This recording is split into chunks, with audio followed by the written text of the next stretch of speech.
ঘটনাটি north south বিশ্ববিদ্যালয়ের সাধারণ শিক্ষার্থীদের সাথে জনাব সার্জিস আলমের সমস্যা হয়েছে। এটির সাথে বাংলাদেশ জাতীয়তাবাদী ছাত্রদলের কোনো সম্পর্ক নেই।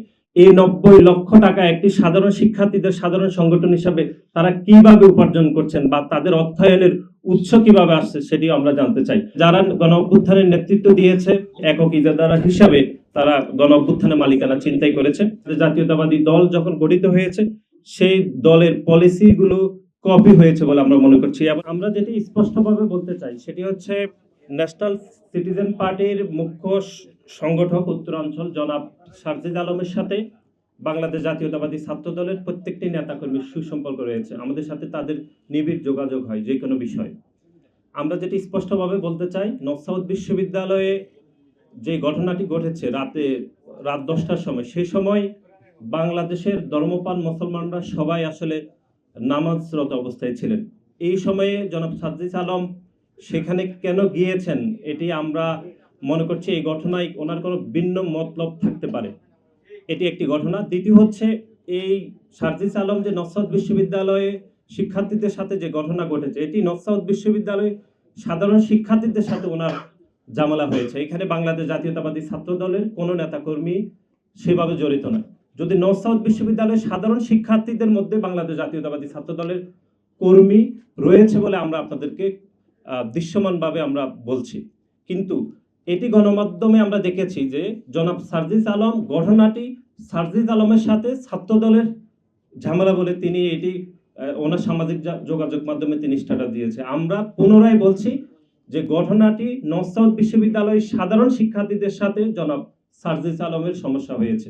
এটির সাথে বাংলাদেশ জাতীয়তাবাদী ছাত্র দলের কোনো সম্পর্ক নেই। সাধারণ শিক্ষার্থীদের মধ্যে যদি বাংলাদেশ জাতীয়তাবাদী ছাত্র দলের কর্মী রয়েছে এরকম আমরা মনে করছি, এটি আমরা যাচাই বাছাই করে দেখছি। আর আরেকটি বিষয় আপনারা যেটি বলেছেন সেটি হচ্ছে আমরা বলেছি যদি এরপরও ছাত্র দলের কোনো নেতা কর্মী জড়িত থাকে আমরা দুঃখ প্রকাশ করছি, কিন্তু আমাদের যে তদন্ত রিপোর্ট আপনারা যেটি বলেছেন সেটি ইতিমধ্যে কাজ চলমান রয়েছে। প্রাথমিক তদন্তে আমরা যে তথ্যগুলো আসছে সেটি আমরা আপনাদেরকে এখানে পুনর্ব্যক্ত করলাম। ইতিমধ্যে আপনারা দেখেছেন যে গণ অভ্যুত্থান পরবর্তী সময়ে যারা গণ অভ্যুত্থানের নেতৃত্ব দিয়েছিল, বিশেষ করে আমরা বারবার যেটি গণমাধ্যমে বলেছি যে যারা গণ অভ্যুত্থানের নেতৃত্ব দিয়েছে তারা গণ অভ্যুত্থানের মালিকানা ছিনতাই করার যে কথাবার্তা আমরা এগুলো গণমাধ্যমে বলেছি, একক ইজারা হিসাবে তারা গণ অভ্যুত্থানের মালিকানা ছিনতাই করেছে। এবং গণ অভ্যুত্থান পরবর্তী সময়ে তারা নতুন রাজনৈতিক বন্দোবস্তর কথা বলে তারা ইতিমধ্যে একটি রাজনৈতিক দল গঠন করেছে। আমাদের দলের পক্ষ থেকে সেই সিদ্ধান্তকে স্বাগত জানানো হয়েছে এবং বাংলাদেশ জাতীয়তাবাদী ছাত্র দলের পক্ষ থেকে আমরা স্বাগত জানিয়েছি নতুন রাজনৈতিক বন্দোবস্ত হিসাবে। সেটিতে আমরা আসলে নতুনত্ব কিছু দেখিনি।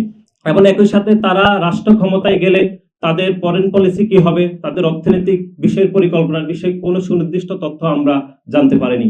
এবং বিশেষ করে গতকাল ন্যাশনাল সিটিজেন পার্টির যিনি প্রধান তিনি রয়টার্সকে বলেছেন যে বাংলাদেশের কিছু ধনী ব্যক্তিরা তাদেরকে অর্থায়ন করেছে। আমরা এখানে ওনার কাছে জানতে চাই তাদেরকে যে অর্থায়ন করেছে ধনী ব্যক্তিরা, সে অর্থায়নের বিপরীতে তারা কি ধরনের কমিটমেন্ট তাদের কাছে নিয়েছিল সেটি আমরা বাংলাদেশ জাতীয়তাবাদী ছাত্র দল জানতে চাই।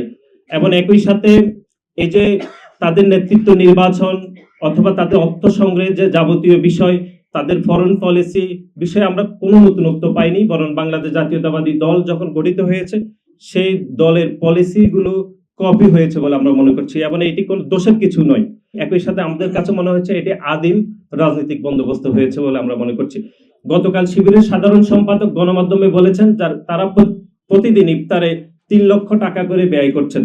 যদি প্রতিদিন 3 লক্ষ টাকা করে ব্যয় করা হয় তাহলে এই পবিত্র রমজানে প্রায় 90 লক্ষ টাকা তারা ব্যয় করছেন।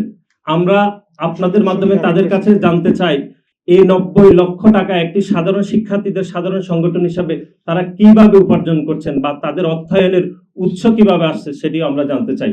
এবং বাংলাদেশ জাতীয়তাবাদী ছাত্র দল সাধারণ শিক্ষার্থীদের সংগঠন হিসাবে আমরা সাধারণ শিক্ষার্থীদের জন্য কাজ করছি এবং আমরা সাধারণ শিক্ষার্থীদের জন্য যে অর্থটুকু ব্যয় করছি সেটি স্বচ্ছতা এবং জবাবদিহিতার মধ্যে আমরা রয়েছি বলে আমরা বিশ্বাস করি। সবাইকে ধন্যবাদ।